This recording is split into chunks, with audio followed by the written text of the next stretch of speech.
السلام عليكم ورحمة الله وبركاته. أهلا بيكم حبايبي في مطبخ ماما دولت. كل سنة وانتم طيبين. اللهم بلغنا رمضان لا فاقدين ولا مفقودين. طبعا احنا شهر رجب دلوقتي. كل سنة وانتم طيبين. بعود الأيام. الأيام بتجري بسرعة.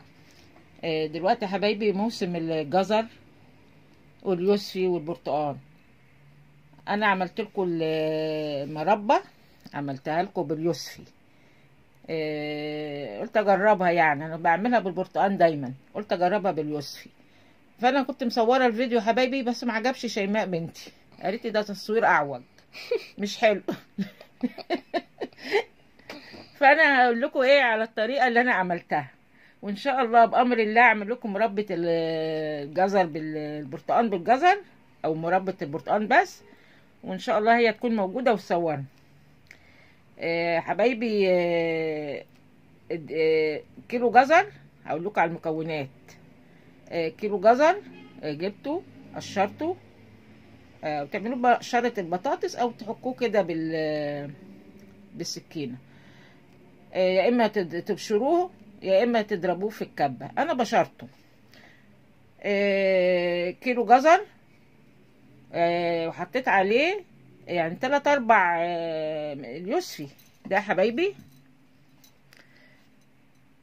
غسلته كويس واخدت القشره الخارجيه، عملتها بالمبشره من اللي هي الناحيه الضيقه. اخدت القشر الاصفر بس، البشر الاصفر، وبعد كده قشرته وقطعته، طلعت البذر طبعا ما تسيبوش البذر، وضربته في الكبه بقى ايه عصير يوسفي. نيجي بقى للجزر. الجزر دلوقتي كتير ورخيص ومال السوق ومفيد طبعا، مش هقول لكم على فوائد الجزر. مفيد للاطفال، مفيد للنظر، مفيد لكل حاجه، في كل الفيتامينات. وطبعا اليوسفي طبعا انتوا عارفين يعني فايدته كبيره، هو والبرتقال. حطيت على كيلو الجزر حطيت نص كيلو سكر، يعني انا عايرت كده كوبايتين من كوبايات الشاي اللي احنا بنشربها، المج اللي هو في كل بيت ده، حطيت كوبايتين، حطيتهم على الجزر وسيبوه بقى. ممكن تعملوه من بالليل وتسيبوه للصبح، او تسيبوه 4-5-6 ساعات كده على حسب الوقت. يعني هتلاقوا ايه منزل ميه كتير جدا فيه. بعد كده رحت حطيت عليه اليوسفي بعد ما ضربته في الكبه، وحطيته على النار في الاول، على نار يعني ايه، يعني نار عاليه كده لحد لما ايه تغلي، يعني تبقبق كده. هنلاقي فيه رغاوي ولا حاجه، لازم نطلعها حبايبي عشان ما تفسدش المربى بالمعلقه كده، واي رغوه اي حاجه كده من فوق ايه نشيلها. بعد كده في نص الوقت جبت ليمونه قطعتها وعصرتها، يا اما تحطوا ايه ربع معلقه ملح ليمون، بس انا ما بفضلهوش، يعني انا بحب الليمون. تمام كده حبايبي. وهدي بقى النار عليها، كل شويه اقلب فيها، ما تحطهاش كده على البوتاجاز وتسيبيها، اقلب فيها اقلب فيها.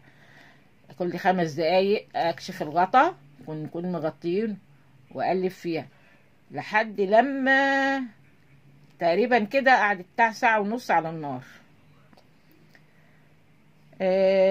بعد كده استوت يا حبايبي. سبتها لما انا ضربتها بالهاند بلندر شويه، يعني يا اما سيبوها تبرد تضربها في الخلاط. نشوفها كده، نقول بسم الله الرحمن الرحيم. شايفين اهي يا حبايبي، انا ما ضربتهاش جامد، انا ضربت حبه بس منها وسبت الباقي. جميله جدا اهي. بعد كده حطيتها في البرطمان. البرطمان يا حبايبي لازم تعقموه الاول، لو ازاز، ده برطمان ازاز. تغسلوا البرطمان كويس وتنشفوه، تولعوا لو هتعقموه يعني تحطوه في الفرن، تولعوا الفرن كده لمده 10 دقايق وتطفوا النار، وتدخلوا البرطمان بس من غير غطا. انا النص كيلو مع اليوسفي عملوا لي كمان برطمان صغير غير البرطمان ده. ونحطه، نكون بس طافين البوتاجاز الفرن، ونحطه ايه يتعقم كده لحد لما ياخد يعني ايه حقه في التعقيم. بعد كده اعبيها بقى، ممكن اعبيها وهي سخنه عادي مش مشكله لو برطمان ازاز، لكن لو برطمان بلاستيك لما تبرد خالص. يا رب يكون الفيديو عجبكم يا حبايبي، هو فيديو قصير. كل سنه وانتم طيبين، واللهم بلغنا رمضان لا فاقدين ولا مفقودين. شيروا الفيديو يا حبايبي كده وحطوا له اللايك. كل سنه وانتم طيبين، والسلام عليكم ورحمه الله وبركاته.